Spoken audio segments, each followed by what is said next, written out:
Hello friends, chapter 12 से example number 5 करेंगे। Shanta runs an industry in a shed which is in the shape of a cuboid surmounted by a half cylinder. Shanta एक industry run करती है एक shade के अंदर। Shade बोलते हैं छप्पर को जो टेम्परेरीली टीन वगैरह डाल के बना देते हैं।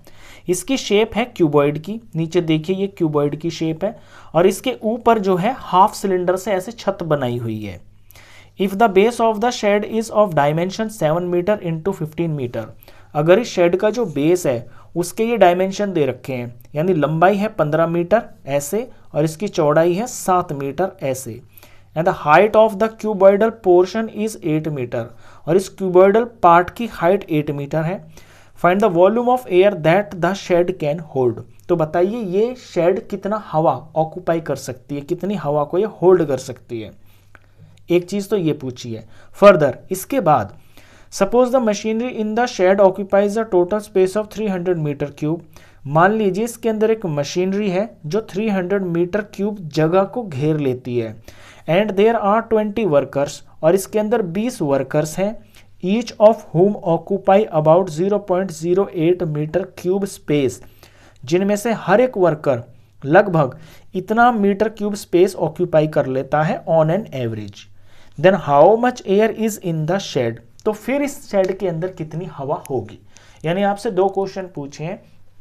एक तो इस शेड के अंदर वो वॉल्यूम बता दीजिए हवा का जब ये बिल्कुल खाली है, फिर तब बता दीजिए जब इसके अंदर एक मशीनरी और 20 वर्कर आ जाते हैं। क्वेश्चन की शुरुआत करते हैं। दो फिगर है इसके अंदर, एक तो इसमें क्यूबॉइड है और एक इसके अंदर सिलेंडर है। पहले क्यूबॉइड की डायमेंशंस को लिख लेते हैं। क्यूबॉइड की जो लेंथ है ये 15 मीटर है, इसकी ब्रेड्थ 7 मीटर है और हाइट यहाँ से यहाँ तक ये 8 मीटर है। सिलेंडर में दो चीज़ें होती हैं, रेडियस होता है और हाइट होती है। तो सिलेंड्रिकल पार्ट ये ऐसे लेटा हुआ है ना जो छप्पर, तो ये जो इसकी लेंथ है सिलेंडर के लिए, तो ये इसकी हाइट ही हो गई है। तो 15 मीटर जो है ना इसकी हाइट है सिलेंडर की। यहाँ मैंने इसे कैपिटल एच से इसलिए डिनोट किया हुआ है क्योंकि यहाँ भी एच है जो कि क्यूबॉइड के अंदर आ रहा है। ये छोटा है हाइट और ये बड़ी है, तो इसको मैंने बड़े एच से डिनोट कर लिया। और रेडियस इसका हो जाएगा 7/2, क्योंकि ये जो क्यूबॉइड है यहाँ से यहाँ तक इसकी ब्रेड्थ है, ये ब्रेड्थ है क्यूबॉइड की, तो इस पूरे की पूरी ब्रेड्थ के किनारे से किनारे तक ही ये जो ऐसे सिलेंडर बना हुआ है, जो छत बनी हुई है, तो यहाँ ये इसके डायमीटर का काम कर रहा है। 7 मीटर जो है डायमीटर हो गया है, तो 7 का जो हाफ है वो इस सिलेंडर का हो जाएगा रेडियस।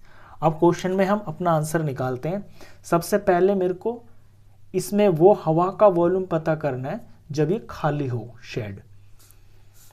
फर्स्ट में volume of air shed can hold. तो वॉल्यूम के लिए सिंपल हमारे पास जो सॉलिड शेप्स होती हैं उनके वॉल्यूम को हम ऐड कर देते हैं। देखिए क्यूबॉइड के अंदर हवा आएगी और ऊपर ये जो आधा सिलेंडर है इसके अंदर हवा आएगी, तो इन दोनों का जो वॉल्यूम करके प्लस कर देंगे जब हम उसको, तो उतनी ही हवा इस शेड के अंदर आ सकती है। तो सिंपली हमें वॉल्यूम ऑफ क्यूबॉइड के अंदर प्लस कर देना है volume of half cylinder, volume of half cylinder.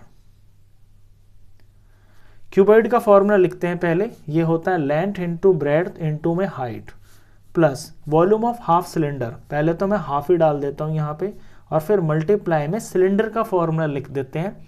Cylinder का फॉर्मूला होता है πr²h। h की जगह मैं यहाँ पे कैपिटल H लिखूंगा, इसके लिए मैंने कैपिटल H लिया हुआ है।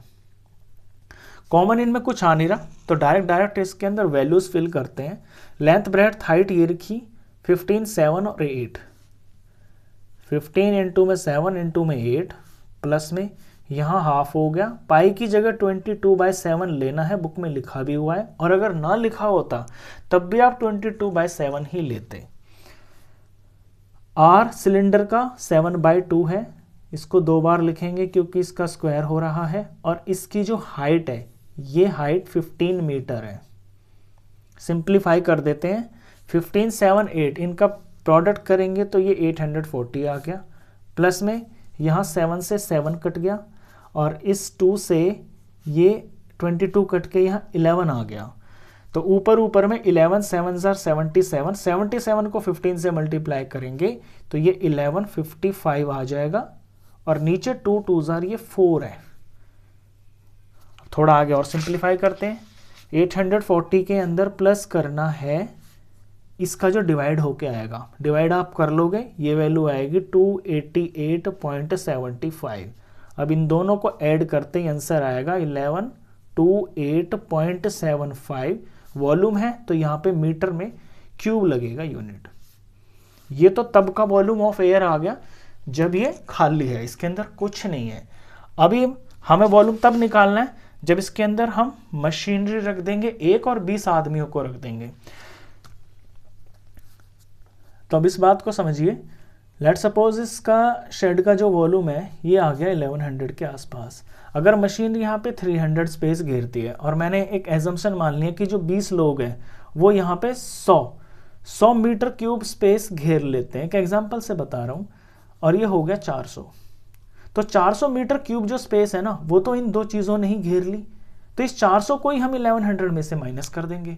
तो सिंपल कहने का मतलब ये है कि पहले हम वॉल्यूम ऑफ मशीन और वॉल्यूम ऑफ जो 20 लोग हैं उनको ऐड करके निकाल लेंगे वैल्यू, उसी को हम इसमें से माइनस कर देंगे, तो उस एयर का वॉल्यूम पता चल जाएगा जब शेड के अंदर लोग और मशीनरी भी हैं। अब यहां मैं सेकंड पार्ट के लिए क्वेश्चन करता हूं। तो स्पेस ऑक्यूपाइड बाय मशीनरी, ये हमें डायरेक्टली गिवन है, ये है 300 मीटर क्यूब। अब स्पेस ऑक्यूपाइड बाय 20 वर्कर्स, 20 लोग जगह घेरते हैं तो 20 को मल्टीप्लाई करना पड़ेगा जितना एक स्पेस घेरता है। एक वर्कर स्पेस घेरता है 0.08 मीटर क्यूब, इसको 20 से मल्टीप्लाई करेंगे तो ये 1.6 मीटर क्यूब आ जाएगा। अब हम डायरेक्ट आंसर निकाल सकते हैं। लैंग्वेज में लिखेंगे volume of air when machinery and workers are in shed. तो ये वॉल्यूम होगा, जो वॉल्यूम हमने पहले निकाला है 1128.75, इसमें से इन दोनों का सम माइनस हो जाएगा, क्योंकि इतनी जगह तो अब ये दो चीजें घेर लेंगी। इनका सम यहां पे हम माइनस करके दिखाएंगे ब्रैकेट में 300 प्लस में 1.6, 1128.75 माइनस, इसको माइनस करेंगे तो ये पहले इनका सम करेंगे तो 301.6 आएगा, और फिर कर देंगे इनका हम सब्ट्रैक्शन, ये आ जाएगा 827.15 वॉल्यूम है, तो यहाँ पे मीटर क्यूब लिखना है। ये इसका आंसर। क्वेश्चन खत्म।